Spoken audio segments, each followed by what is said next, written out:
জয় গুরু শঙ্কর সর্বগুণাধর জাকেরি নাহি কে উপম तुहारी शरणकु रेणु शतकौटी बारे करू प्रणाम बारे करू प्रणाम जय जयती आज तेतेलियार मौजार जनजाति भागवत अध्ययन चक्र पखेकिया जी पाठ एजाबाई चारिआली खगेन बरदলৈ প্ৰভুজনৰ বাসগৃহত অনুষ্ঠিত কৰা এই অনুষ্ঠানত সমবেত হৈ থকা সমূহ সাধু গুৰু ভকত ভকতনী যুৱক যুৱতী সবাৰ শ্ৰী চৰণত আমি অভাজনে সেৱা নিবেদন জনাইছো। আমি সেৱা নিবেদন জনাইছো যে যিকেইজনৰ প্ৰভুৰে আমাৰ দৰে ভকতি দৈদ্য লোকক আজ্ঞা কৰি এই আসনত উপবিষ্ট কৰোৱাই আপোনালোকৰ দৰে সাধু মহন্ত খবৰ পৰা দুটি জ্ঞান লোৱা সুবিধা দিয়াৰ বাবে আমি তেওঁ সমস্ত চৰণত চিঞৰি দিলোঁ। হে গুৰু সমস্ত আইনন্তি সমস্তৰ মহান বিশাল ভাগৱত শাস্ত্ৰৰ পুংখানুপুংখৰভাৱে বিশ্লেষণ কৰা আমাৰ ধৃষ্টতা নাই।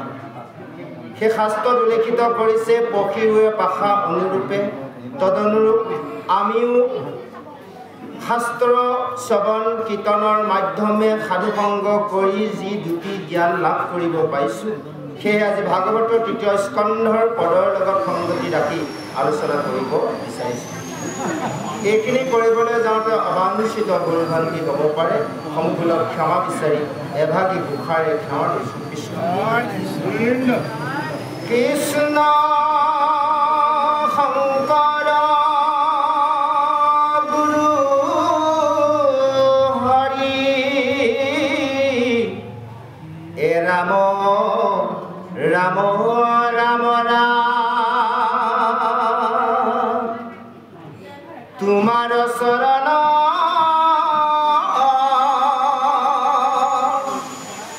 খেওয়ার গোবিন্দ না জানু এক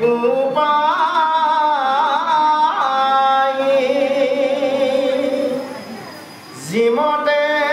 খেওয়া রহিবু করুণা করিতে হরি জুয়াই অরাম করিতে হরি জুয়াই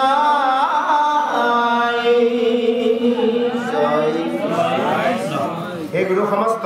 সমস্ত ইতিমধ্যে আমার দুজনা গুৰুৱে তৃতীয় স্কন্ধৰ যি পদ্ম কল্পত প্ৰভু ভগৱন্তক ব্ৰহ্মাই যি স্তুতি কৰিছিল পদবন্ধে দুজনা গুৰুৱে সুন্দৰভাৱে বিশ্লেষণ কৰিছে। আমি তেওঁ সমস্তৰ লগতে সংগতি ৰাখি আলোচনা কৰিব বিচাৰিছোঁ। ইতিমধ্যে সেই পদ্মকল্পত ব্ৰহ্মাই ভগৱন্তক স্তুতি কৰিছিল কিহৰ বাবে? তেওঁ কৰা সৃষ্টিৰ বাবে। যে সেয়েহে আমাৰ ভাগত পদ থাকি পৰিছে যে ব্ৰহ্মাই কৈছিল হে প্ৰভু যে মই যিবোৰ জীৱ সৃষ্টি কৰিলোঁ অৰ্থাৎ তুমি মোক আজ্ঞা কৰিছিলা সৃষ্টি কৰিবলৈ যে এই জীৱসমূহে ৰজ তম গুণৰ কৰ্ম কৰি যি পাপ হ'ব এই পাপবোৰেতো মোক চুব। আজি যদি আমি ল'ৰা ছোৱালীক ভালভাৱে জন্ম দি জ্ঞান বুদ্ধি দিব পৰা নাই, ল'ৰা ছোৱালীয়ে কৰা বেয়া কৰ্মফল আমি ভুগিব লাগিব, হয়নে বাৰু? আমি কৰা বেয়া কৰ্মফল আমাৰ পিতৃসকলে মাতৃসকলে ভুগিব লাগিব। আজি সেইকণ দুখৰ পৰা পৰিত্ৰাণ পাবলৈ ব্ৰহ্মাই আজি পদ্মকল্পত ভগৱন্তক স্তুতি কৰিছে হে প্ৰভু যে এইকণ দুখৰ পৰা মই কেনেকৈ পৰিত্ৰাণ পাম, তুমি মোক উপায় দিয়া। যে এই ব্ৰহ্মাৰ স্তুতিত সন্তুষ্ট হৈ পৰম প্ৰভু ভগৱন্ত নাৰায়ণে ব্ৰহ্মাক কৈছিল হে ব্ৰহ্মা যে তুমি শুনা, তুমি যেনেভাৱে মোক স্তুতি কৰিলা এই স্তুতিৰ মাধ্যমত তোমাক সেই দুখে চুব নোৱাৰে। আমি কোনজন পিতৃ মাতৃয়ে প্ৰভুক আৰাধনা কৰিছিলোঁ, প্ৰভু এই সতী সন্ততি জন্ম দিলোঁ, হয়নে বাৰু? ইয়াৰ তোমাৰ সম্পত্তি তুমি চম্ভালি ল'বা। আমিতো আজিলৈ দিয়া নাই, হয়নে বাৰু? আমাৰ ভকতসকলৰ মাজত আমাৰ এইটোৱে চলি আছে যে ল'ৰা ছোৱালী মাটি বাৰী টকা পইচা গৰু গাই এইবোৰ আমি ভকতৰ সম্পত্তি ৰাখিম, হয়নে বাৰু? এইবোৰ কাৰ সম্পত্তি? আমাৰ হৈ জানো বাৰু? আমাৰ অধিকাৰ আছে জানো বাৰু? আমাৰ নিজৰ ওপৰত নিজৰ অধিকাৰ নাই আমি ভাবো কি সমস্তবোৰ মোৰেহে অধিকাৰ এয়া আমাৰ অজ্ঞানত থকাৰ বাবে এনেবোৰ কৰ্ম কৰিছো সেয়েহে কৈছে মুতৰ মনৰ দিয়া এৰাই বাহা দুখ সুখ আৰু পাপী ৰজু গুণে নুচুইবে তু যিজনে মোক নিবেদন কৰি সমস্ত অৰ্পণ কৰিব সেইজনক ৰজগুণে পাপে কোনো কাৰণত স্পৰ্শ কৰিব নোৱাৰে সেইকাৰণে আমি এই গাহস্থৰ ধৰ্মত থাকি জীৱনত যিবোৰ নিত্যৰ পুৱাৰ পৰা সন্ধিয়ালৈ কৰা কৰ্মবোৰ আমি ভগৱন্তক নিবেদন কৰি কৰিব লাগিব তেতিয়া অকণমান যদি আমাৰ বিষয়ত থাকি কৰোঁ কৰা কৰ্মৰ দুখ হয় সেইখন ভগৱন্তই গ্ৰহণ কৰিব আমি ভগৱানক বেয়াখিনি দিওঁ ভালখিনি আকৌ নিজে দায়িত্ব লওঁ হয়নে বাৰু এইবাৰ বোলে ইমান পালোঁ নিজে কৰি পাইছোঁ বুলি ক'ম যদিহে নহ'লে কণাই আছে বা লৈ গ'লা নিদিলে তাৰমানে বেয়াখিনি চব দিওঁ ভালখিনি আকৌ আমি নিজে দায়িত্ব লওঁ আচলতে ভাল বেয়া যিমানবোৰ দুখ সুখ যিমান আমাৰ জীৱনত সমস্ত আমি ভগৱন্তক নিবেদন কৰিব লাগিব সেয়েহে কৈছে যে কৈছে শুনিও পুত্ৰ তই কহুনিষ্ঠ বাণী যিটো মহাস্তুত তুমি কৰিলা বখানি হে পুত্ৰ ব্ৰহ্মা তোমাক কওঁ শুনা তুমি যি স্তুতি মোক কৰিলা এই স্তুতি দ্বাৰাই তুমি কি কৰিব পাৰিবা তুমি এই জগতখনৰ আনন্দ মনে তুমি সৃষ্টি কৰিব পাৰিবা যে কৈছে যিটো তপ আচৰিয়া তেজিলা সংশয় ইখব মুহুৰৰ কৃপা জানিবা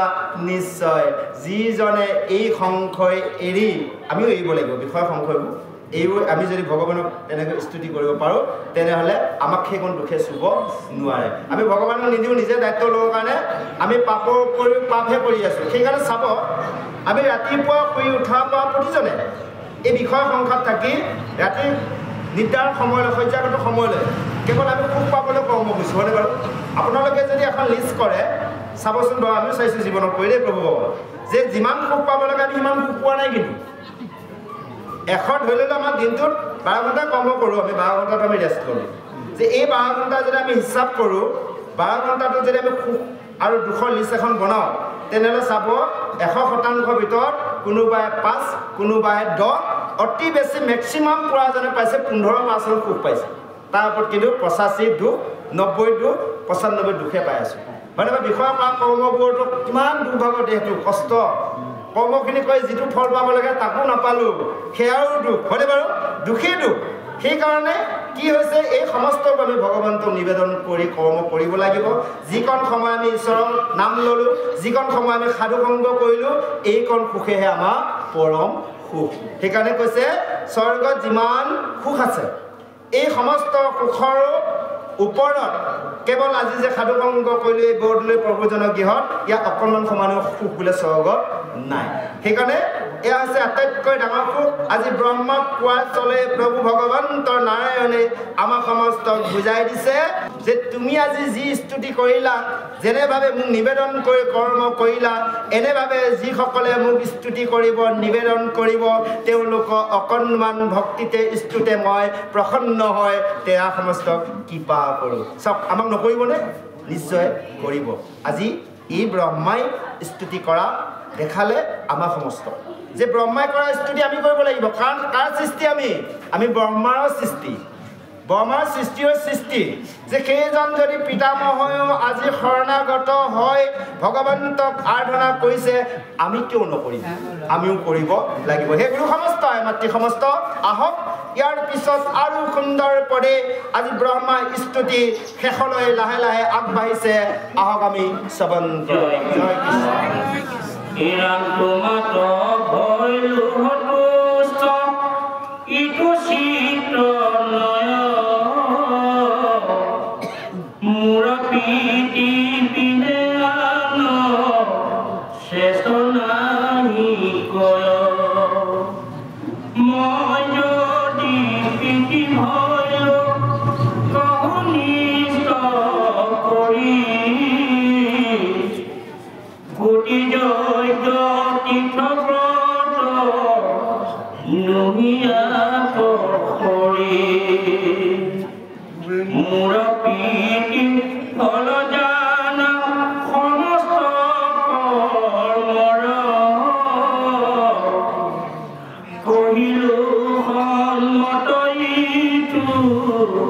বৈষ্ণৱ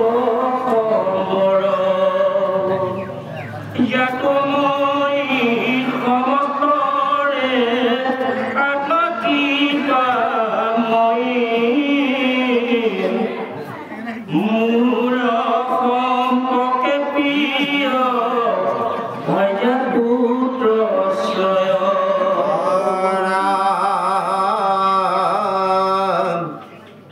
জানি সাধু খবৌ এৰি ঐনমতি অৰাতি দিনে কৰা মাত্ৰ সুধিহৰ ভকতি আনৰ কৰ্মে ধৰ্মে তাৰা এৰি যতন অমূৰ গুণ গায়া খেবে ৰাতুল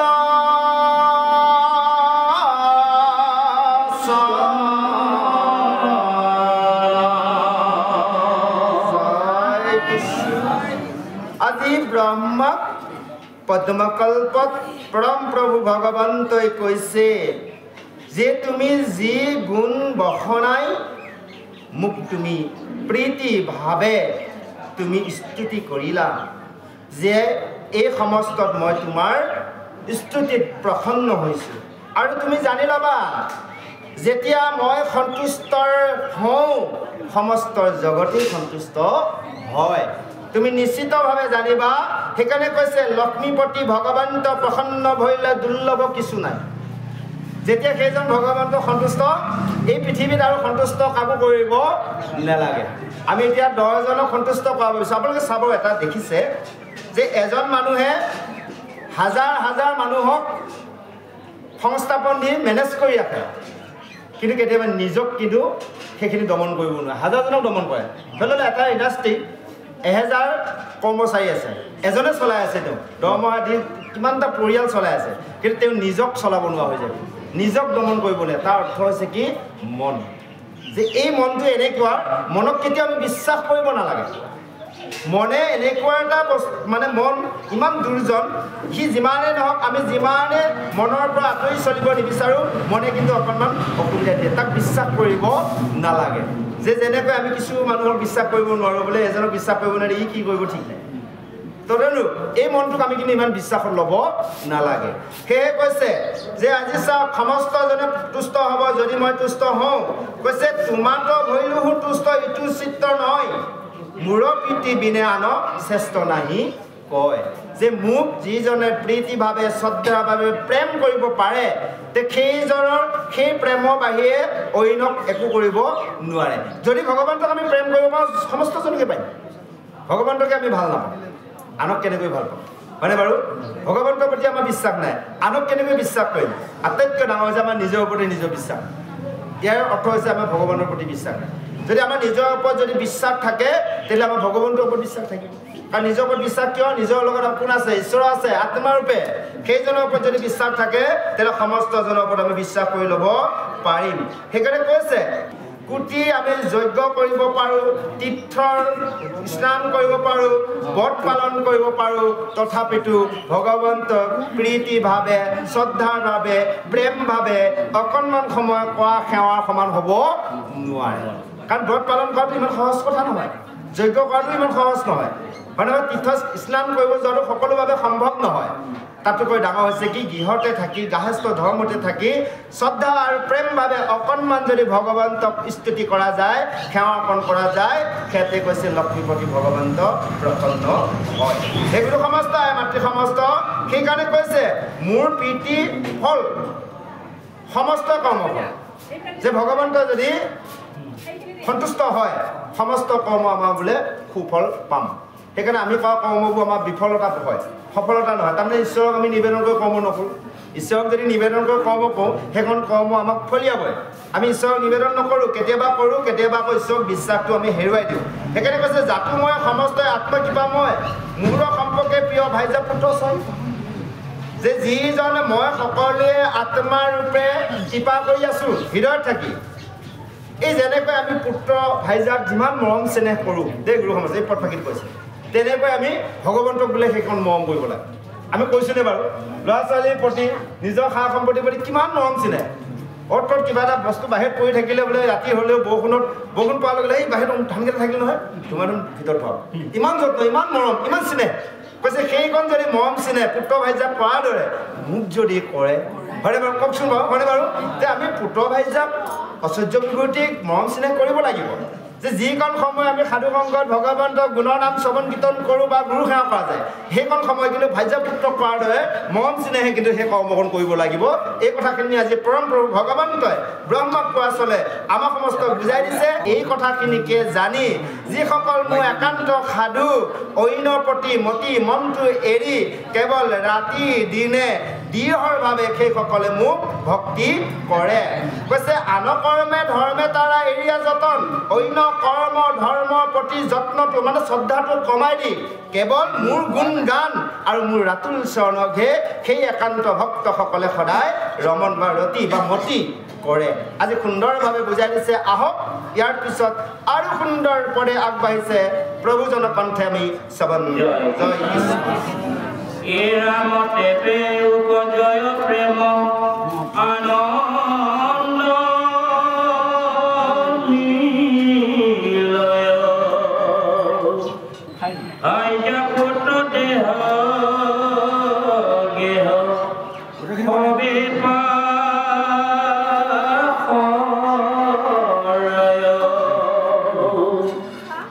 এতেকে তুমিও মোৰ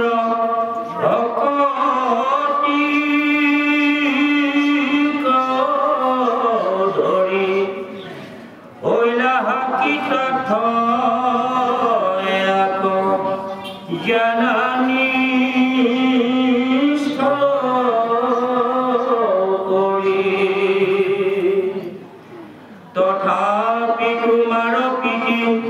অসাধী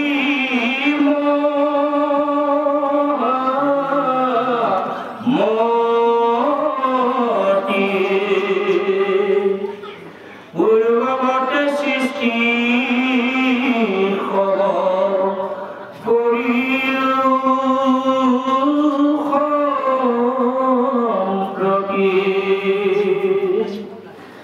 মুদ নীল জীৱ কব কৰি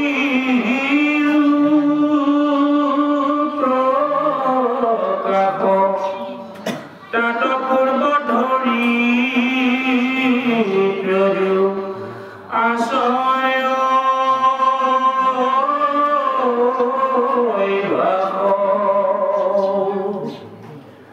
ভকতিৰ ধৰি যত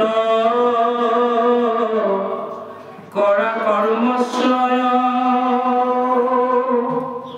সমস্তে সম্পূৰ্ণ হৈছে নাহিকে সংশয় বদতি মৈত্ৰেয় শুনা বিদুৰ প্ৰস্তুত এহি মতে নাৰায়ণে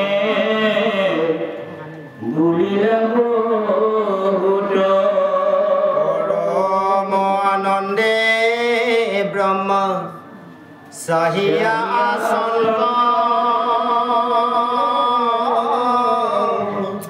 সেই ৰূপে অন্ত ধ্যান ভৈলা ভগৱন্ত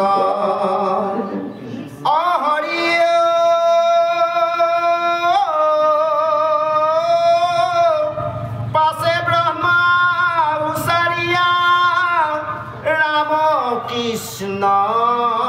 নাম অদিস্বৰূপক পৰি কৰিলা প্ৰণাম জয় কৃষ্ণ ইমান সুন্দৰভাৱে ব্ৰহ্মক কোৱাৰ চলেৰে পৰম প্ৰভু ভগৱন্ত নাৰায়ণে আজি বুজাই দিছে যে হে ব্ৰহ্মা যে এনেভাৱে সেইসকল একান্ত ভক্তই সমস্তৰ কৰ্ম ধৰ্ম এৰি কেৱল ৰাতি দিনে কেৱল মোৰ গুণ গান আৰু মোৰ ৰাতুল চৰণ নিৰীক্ষণ কৰে আৰু তেবে উপজয় প্ৰেম আনন্দ মিলে তেতিয়াহে প্ৰেম আনন্দ লাভ কৰা যায় আমি অশ্ৰদ্ধাৰ বাবে ভগৱন্তৰ নাম লৈছোঁ সাধু সংগ কৰিছোঁ বাবে আমাৰ ভগৱন্তৰ প্ৰতি প্ৰেম ভাৱটো জাগ্ৰত হোৱা নাই যদি আমি অকণমান সময় শ্ৰদ্ধা কৰি লওঁ তেতিয়াহ'লে ভগৱন্তৰ প্ৰতি আমাৰ প্ৰীতি ভাৱ প্ৰেম ভাৱ জাগ্ৰত হ'ব যে আজি বুজাই দিছে এনেভাৱে কৰিলেহে প্ৰেম ভাৱ জাগ্ৰত হ'ব আৰু ভাইজা পুত্ৰ নিজৰ এই দেহ গেহটোকো পাহৰি যাব এই দেহটো যে আমাৰ নহয় তাৰ প্ৰত্যুত্তৰ প্ৰমাণ ভাগৱতৰ যদি আমি পঞ্চম স্কন্ধলৈ যাওঁ মানে ঋষভে যি কৈছে নিজৰ দেহটোৰ কথা পাহৰি পাগলৰ দৰে গোটেই নিজৰ ৰাজ্যত ফুৰিলে কোনেও তেওঁক চিনি নাপালে সকলোৱে পাগল বুলি নাজানো মানে দলি চপৰা মাৰি পাগল বুলি কোনোবাই ঘোচা কিলা দিও পঠিয়াইছে তালৈ এই দেহটোৰ প্ৰতি তেওঁ কোনো ভক্ষেপ নাই কেৱল তেওঁ আত্মাই ঈশ্বৰক পৰমাত্মাক ৰমণ কৰি আছে যে এই কথাখিনিকে বুজাইছে যদিও আমি এনেভাৱে একান্ত ভক্তি কৰি ভগৱন্তৰ প্ৰতি প্ৰেম ভাৱ জাগ্ৰত কৰিব পাৰোঁ আমাৰ শৰীৰটোৰ কথা আমি পাহৰি যাম এই শৰীৰটো মূল্যহীন ইয়াৰ জড়ৰ শৰীৰ কোনো কাম নাই কেৱল আত্মাটোহে আমাৰ বস্তু এই আত্মাক আমি জানিব লাগিব বুজিব লাগিব আত্মাক গতি দিয়া কৰ্ম কৰিব লাগিব সেই কৈছে তথাপি তোমাৰ প্ৰীতি সাধিব মহামতি পূৰ্বৱতে সৃষ্টি হ'ব কৰিও সম্পত্তি হে পুত্ৰ ব্ৰহ্মা তোমাক তথাপিতো মই প্ৰীতি সাধন অৰ্থাৎ তোমাক এটাৰ কৃপা বৰ দি যাওঁ যে তুমি পূৰ্বৰ দৰে তুমি আকৌ পুনৰ প্ৰজা সৃষ্টি কৰা যে এই যেতিয়াৰ সৃষ্টিৰ পাতনি যেতিয়া প্ৰলয় হয় সমস্ত জীৱৰ জগতৰ জীৱৰবোৰ সেইবোৰ ভগৱন্তৰ পৰা আমি অহা আমি আকৌ তাতে বিলীন হৈ আছোঁ কৈছে মোৰ শৰীৰত থকা যিমানবোৰ জীৱ আছে তুমি সকলোকে আকৌ সৃষ্টি কৰি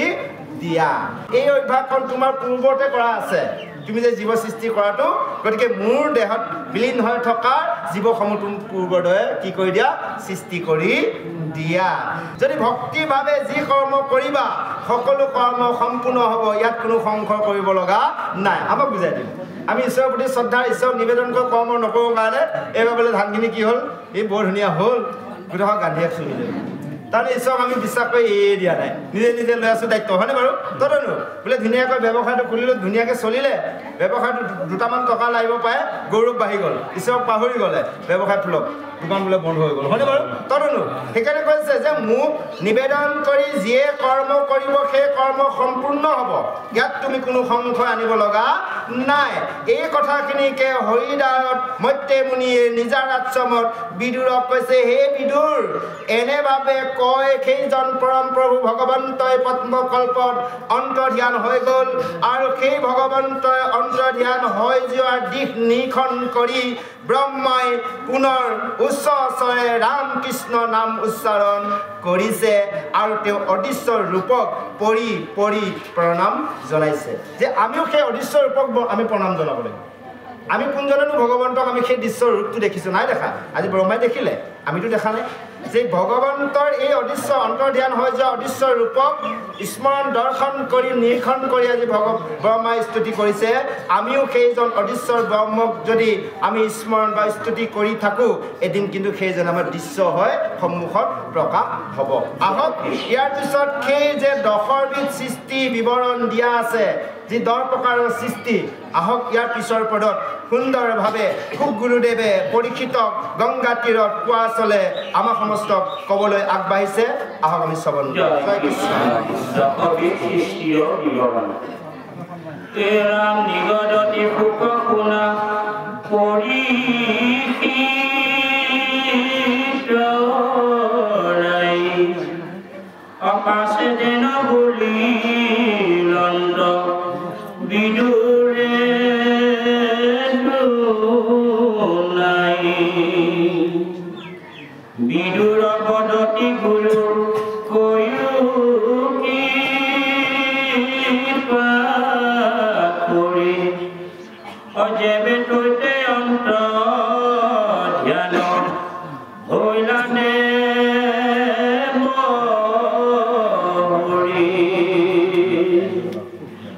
ইৰামতেবে ব্ৰহ্মা ঈশ্বৰৰ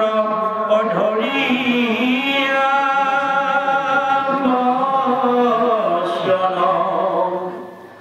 কতে কপ কৰে শ্ৰী ইলন্ত প্ৰজা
আনন্দিত ভৈলা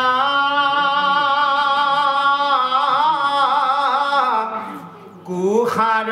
নন্দন পূৰ্ব প্ৰশ্ন চিতে ধৰি বুলিলা বচন মই তেৰ বদতি ধৈন ধৈন গুৰু বৰ শুনিও কৰ সৃষ্টি যেন আত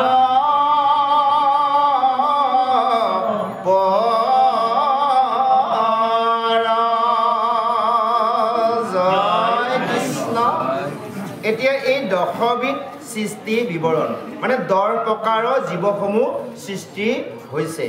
এই কথাখিনি গংগা তীৰত পৰীক্ষিত মহাৰাজক খুব গুৰুদেৱে কৈছে হে ৰাজন পৰীক্ষিত এনেভাৱে সেই হৰিদ্বাৰত মধ্যে মুনি আশ্ৰমত বিদুৰে কৈছিল হে গুৰুদেৱ হে কুশাৰ নন্দন যে তোমাক মই যে এটা কথা জানিব বিচাৰিছো যে ব্ৰহ্মাই যিবোৰ ঈশ্বৰক স্তুতি কৰি সৃষ্টি কৰিলে এই জীৱসমূহ কেনেকেনো সৃষ্টি হ'ল ক'ৰ পৰা কিছু মনৰ পৰা কিছু দেহৰ পৰা মানে ইয়াৰ বিষয়ে মই জানিব বিচাৰিছো মোৰ মনত অকণমান সংশয় হৈছে কোনবোৰ জীৱ কাক ক'ৰ পৰা ব্ৰহ্মা কৰি মনৰ পৰা সৃষ্টি কৰিলে এই বিষয়ে মোক বুজাই কোৱা সেই কৈছে তেবে ব্ৰহ্মা ঈশ্বৰৰ ধৰিয়া বচন প্ৰত্যেক প্ৰজাৰে সজিলা প্ৰজাগণ দেহৰ সজিলন্ত যত মনেও যতে ক তাক ভাল মতে মুত বুজায়ো প্ৰত্যেক যে যিসকল প্ৰজা সৃষ্টি কৰিলে যে এইসকল মোক বুজাই কোৱা আনু জীৱা মই পুছিলো আছো অৰ্থচয় তাক অনুক্ৰমে কৈও চেৰিও সংশয় যে মই যিমানবোৰ প্ৰশ্ন তোমাৰ ওচৰত আগবঢ়াইছো হে গুৰুদেৱ মোৰ সমস্ত সংশয় দূৰ কৰি তুমি মোক উত্তৰ দিয়া যে সেইকাৰণে এই কথাখিনিকে খুব গুৰুদেৱে পৰীক্ষিতক কৈছে হে ৰাজন পৰীক্ষিত তুমি এই কথাখিনি ৰংগ আনন্দৰ মনে তুমি শ্ৰৱণ কৰা এনেভাৱে বিদুৰে প্ৰাৰ্থনা কৰি মই তেওঁক সুধিছিল আৰু মই তেওঁক সমস্ত প্ৰশ্নৰ আজি বিদুৰক উত্তৰ দিবলৈ আগবাঢ়িছে শুনি আনন্দিত ভৈলা কুশাৰ নন্দন পূৰ্ব প্ৰশ্ন চিতে ধৰি বুলিলা বচন মধ্যে বদতি ধন্য ধন্য কুৰুবৰ শুনি আৰু সৃষ্টি যেন আঁতৰ পৰ যে আজি মৈত্ৰে মুনিয়ে বিদুৰক কৈছে ধন্য কুৰুবৰ তুমি কুৰুৰ কৌৰৱৰ যি নন্দন তুমি ধন্য আচলতে আজি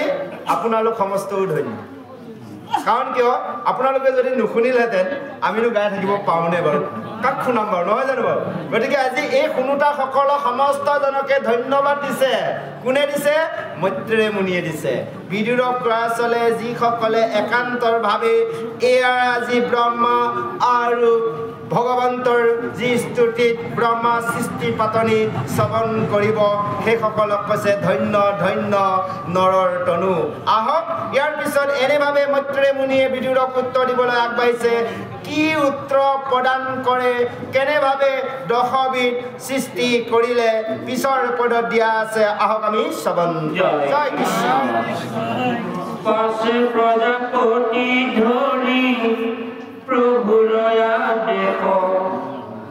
সেই মহাৰূপে কৰি মনক প্ৰবেশ কৰিলন্ত তপদীপ্ৰ শতেক বৎসৰ পৰম আনন্দ ভৈলা মন সৃষ্টি কৰ পাছে তপহন্তে উঠি লন্ত ব্ৰহ্মাত্ৰয় প্ৰলয় বায়ু খেন পদ্ম প্ৰকাম্বয় তপস্যাৰ ফলে ব্ৰহ্মা জঞ্জল সমান জলে সমন্বিতে বায়ু কৰিলন্ত পান জল ঘোষিলন্ত পদ্ম ভৈলে কপকাশ দেখিয়া ব্ৰহ্মাৰ মনে মিলিল উল্লাস আকাশত ব্যাপী আছে বৃহৎ কমল এই তিনি লোকক কম্পিব কৌতূহল এহি মনে চিন্তি পাছে পদ্ম কোষে বসি তাতে তিনি লোক বিভা দিয়া মহাযখী অধিক নকৰি বিভাগিলা তিনি লোক আৰু হেতু কহো কুৰু বজ শুনিও জয় কৃষ্ণ। এতিয়া সুন্দৰভাৱে কৈছে যে পাছে এনেভাৱে হে বিদুৰ তুমি শুনাৰ যে কৈছে পাছে এনেভাৱে প্ৰজাপতি ব্ৰহ্মাই ভগৱন্তৰ আদেশ পালন কৰি তেওঁ কি কৰিলে মনটো নিয়মত ৰাখি 100 বছৰ তপস্যা কৰিছে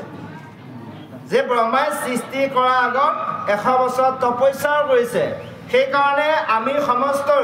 এই কথাখিনি নৱপ্ৰজন্মৰ যুৱক যুৱতীসকলে জানি লোৱাটো বিশেষ প্ৰয়োজন যে তেওঁলোকে সৃষ্টি পাতনিত অৰ্থাৎ বিষয় সংসাৰ মানে জৰ্জৰিত হ'ব যোৱাৰ আগত ব্ৰহ্মাই কৰা তপস্যাকৰণ কৰিব লাগিব কাৰণ 100 বছৰ তপস্যা কৰিছে কাৰণ ইয়াৰ আগত ব্ৰহ্মাই কৰাৰ সৃষ্টি ফল বেয়া আছিল অসু সৃষ্টি কৰিছিল হয়নে বাৰু অসু সৃষ্টি তাৰপিছত এতিয়াহে তেওঁ সৃষ্টি পাতনি ভাল হ'ব কাৰণ কিয় 100 বছৰ তেওঁ তপস্যা কৰিছে 100 বছৰ তপস্যা অৰ্থাৎ আমি প্ৰতিজন যুৱক যুৱতীসকলে জ্ঞানত 100 বছৰ বৃদ্ধ হ'ব লাগিব যদি 100 বছৰ বয়সলৈ থাকে সংসাৰ নকৰাকৈ তপস্যা কৰি তো সংসাৰ কৰিব পাৰিব জানো কেতিয়াও নোৱাৰে উপযুক্ত সময়ত সংসাৰ কৰিব লাগিব কিন্তু যৌৱন অৱস্থাত ভৰি দিয়াৰ লগে লগে এই ব্ৰহ্ম তপস্যা অৰ্থাৎ ব্ৰহ্ম তপস্যা মানে ব্ৰহ্ম তপস্যা কাৰণ সেই ব্ৰহ্ম বীৰ্যৰ দ্বাৰাহে সন্তান সৃষ্টি হ'ব এই ব্ৰহ্ম তপস্যা কৰিব পাৰিব লাগিব যদি এই ব্ৰহ্ম তপস্যা কৰা যায় তেতিয়াহ'লে সেই ব্ৰহ্ম কিন্তু শুদ্ধ সত্য স্থিতি হ'ব মানে স্থিতি হ'ব সেই ব্ৰহ্মৰ দ্বাৰাহে সন্তান ভাল হ'ব হয়নে বাৰু আজি বৰ্তমান সময়ত কি হৈছে কোনজন যুৱক যুৱতীয়ে ব্ৰহ্ম তপস্যা কৰিব পাইছে সেই গুৰু সমস্ত মাতৃ সমস্ত আমি কোনো কৰিব পৰা নাছিলোঁ আমি জনা নাছিলোঁ এই যিখন সময়ত আমি এই ব্ৰহ্ম তপস্যাৰ ভাগৱত জ্ঞান লাভ কৰিব লাগিছিল সেইখন সময়ত কলি অমৃত খাই হকে নহকে আমি ঈশ্বৰৰ গুণৰ নামকে অপব্যৱহাৰ কৰি গাই ফুৰিছিলোঁ আমাৰ জীৱনৰ অভিজ্ঞতা কিন্তু আমি এই কথাখিনি জনা নাছিলোঁ যিখন নাম গুণ কীৰ্তন শ্ৰৱণ কৰা যায় ইয়াক যে নিয়ম নীতিভাৱে কৰিব লাগে এই কথাখিনি জনা নাছিলোঁ সেয়ে এই ব্ৰহ্ম তপস্যা কৰিব লাগিব যেতিয়াৰ এজন শিশুৰৰ 12 বছৰ বয়স হোৱাৰ লগে লগে তেওঁ ব্ৰহ্ম মানে স্থিতি হয় 12 বছৰ হয় গতিকে সেই 12 বছৰ বয়সৰ পৰা এজন শিশুক ভাগৱত ধৰ্ম ৰীতি নীতি শিকাব লাগে এইটো নহয় যে শিশু অৱস্থাতে ভাগৱত পাঠ কৰিব দিয়াটো এইটো ভাগৱত ধৰ্ম নহয় যে শিশু অৱস্থাতে ভাগৱতখন পঢ়িলে যে ভাগৱত ধৰ্ম হ'ব সেইটো নহয় ভাগৱতে দিয়াৰ নিয়ম নীতি জীৱনত প্ৰয়োগ কৰিবলৈ শিকাব লাগিব এয়া হৈছে ভাগৱত ধৰ্ম তেতিয়া এনেভাৱে কৰিলে তেতিয়া সেইজন মানে যুৱকৰ ব্ৰহ্মৰ আয়ুষ্য স্থিতি হ'ব শুদ্ধ পবিত্ৰ ব্ৰহ্ম সেই ব্ৰহ্মই কিন্তু সৃষ্টি পাতনি ভাল হ'ব আজি ব্ৰহ্মাই 100 বছৰ তপস্যা কৰিছে ব্ৰহ্ম তপস্যা সৃষ্টি কৰিবলৈ সেই তেওঁ মনত আনন্দ লাভ কৰিল হয়নে বাৰু সিফালে আকৌ কপিলক জন্ম দিব যাওঁতে কদম্ব ঋষিয়ে 100 বছৰ তপস্যা কৰিছে দেৱহতী বৃদ্ধা হৈ গ'লগৈ হয়নে বাৰু যে 100 বছৰ তপস্যাটো দেখালে কি সেয়া আমি জ্ঞানত বৃদ্ধ হ'ব লাগিব সেই এনেভাৱে 100 বছৰ তপস্যা কৰি তেওঁ মনটোক আনন্দ লাভ কৰি পাছে তেওঁ আকৌ পুনৰ তপস্যাৰ পৰা উঠি ব্ৰহ্মাই কি কৰিলে তপস্যাৰ পৰা উঠাৰ লগে লগে দেখিছে সেই পদুম ফুল জলৰ মাজত এছাতি বতাহ আহিছে লৰি আছে থিয়ে থাকিব পৰা নাই লগে লগে ব্ৰহ্মাই তেওঁ সেই ধ্যানৰ মাৰ্গে সেই জল তেওঁ প্ৰাণ কৰি দিলে যে যি জলৰ ঢৌত পদ্ম কপি আছিল পদুম কপি আছিল জল পান কৰি দিয়াৰ লগে লগে কেৱল পদুমহে তাত ৰৈ আছে সেই পদুমত ব্ৰহ্মাই অৱস্থিত হৈ আছে জল কিন্তু ব্ৰহ্মাই প্ৰাণ কৰি দিলে যে এই পানীত যেতিয়া ঢৌ লাগি পদুম থিয়ে থাকিব পৰা নাই হয়নে বাৰু যদি এটা জেগাত আপোনালোক আমি সমস্তে একে থিয়ে থাকি কৰ্ম নকৰোঁ একো কৰ্ম কৰিব নোৱাৰোঁ পাৰিমনে বাৰু শান্তি মনে সুস্থভাৱে কৰিব পাৰিব লাগিব যদি পদ্ম তেওঁ থকাৰ যদি ঘৰটো ভূমিকম্পত কঁপি আছে তেতিয়াহ'লে তেওঁ সেইটো ঘৰত থাকি কি কৰ্ম কৰিব একো কৰিব নোৱাৰে গতিকে সেইকাৰণে সেই জলৰ লগতে বায়ু ব্ৰহ্মাই তপস্যা বলত প্ৰাণ কৰি দিলে দিয়াৰ লগে লগে কি হৈ গ'ল কেৱল পদ্মহে অৱস্থিত হৈ আছে কৈছে এই কমল পদুম ফুল আকাশলৈ বিৰাজ হৈ আছে এই তিনি লোক স্বৰ্গ মৰ্ত্য পাতাল অৰ্থাৎ এতিয়া স্বৰ্গত লাগিলগৈ পদুম মানে মাছটো থাকিল পৃথিৱী ইয়াৰ মধ্যস্বত আকৌ তাৰ পাতালৰ পৰা আহিল তাৰ শিপা হয়নে বাৰু তিনি তৈলোক এতিয়া কি হ'ল প্ৰৱেশ হ'ল সেই পদ্ম কমলে এই তিনি তৈলোকত এতিয়া ব্ৰহ্মাই সৃষ্টি পাতনি আগবঢ়াব কাক ক'ত স্থান দিব আহক ইয়াৰ পিছত সুন্দৰভাৱে দিয়া আছে আমি শ্ৰৱণ কৰোঁ জয় কৃষ্ণ কেৰামে মনে চিন্তি পাছে পদ্ম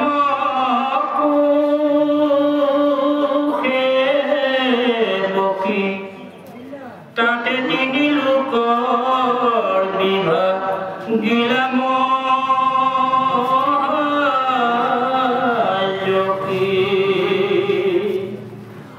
অধিক নকৰি বিভাগ গিলা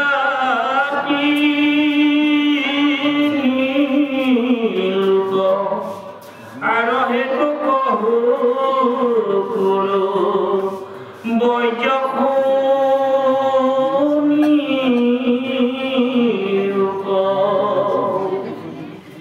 ইয়াতো তিনি লোক প্ৰতিদিনে নাপহয় এই হেতু একমাত্ৰ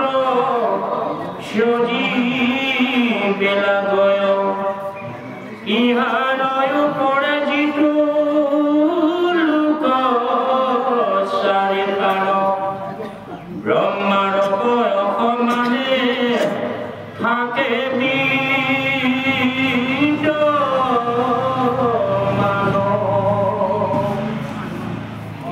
রাম ব্রহ্মার সম্পূর্ণ যেবে বৈলক্ষ্য সমস্ত লোক কর্তেবে কালে বিনাশয় কালর মহিমা শুনি বিদুর মহন্ত তাক জানিবা কপতি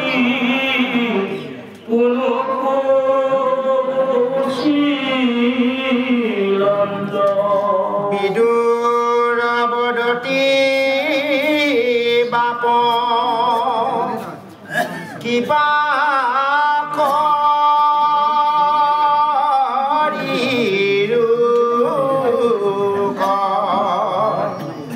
কালৰ লক্ষণ আবে চিনাই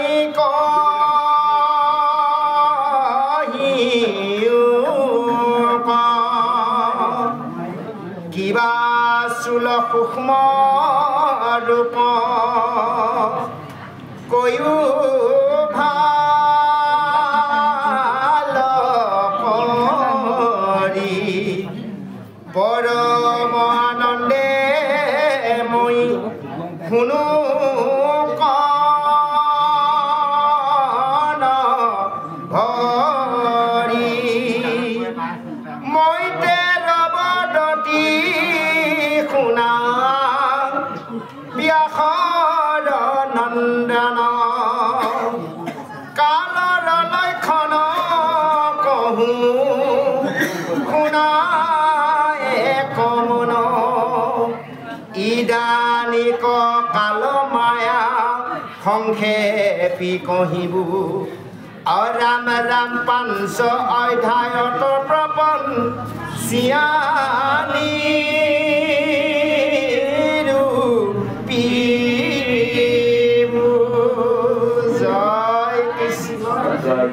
সুন্দৰভাৱে কৈছে যে এনেভাৱে সেই পদুম কল্পত পদুমতে বহি ব্ৰহ্মাই তিনিখন লোক সৃষ্টি কৰিছে বেছি কৰা নাই কিন্তু তিনিখনহে কৈছে